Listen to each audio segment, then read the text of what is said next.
పాపం మనలో ఉన్నప్పుడు దేవుడు మన ప్రార్థన సఫలపరచడు.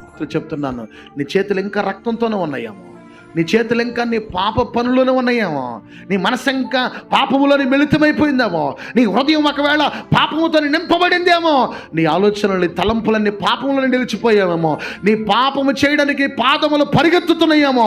చెప్తున్నాను, నువ్వు కార్చే కన్నీటికి ప్రతిఫలం, నువ్వు చేసే ప్రార్థనకు జవాబు దేవుడు ఇవ్వాలంటే నీ పాపాన్ని నువ్వు విడిచిపెట్టుదువుగాక. స్తోత్రం చెప్పు గట్టిగా.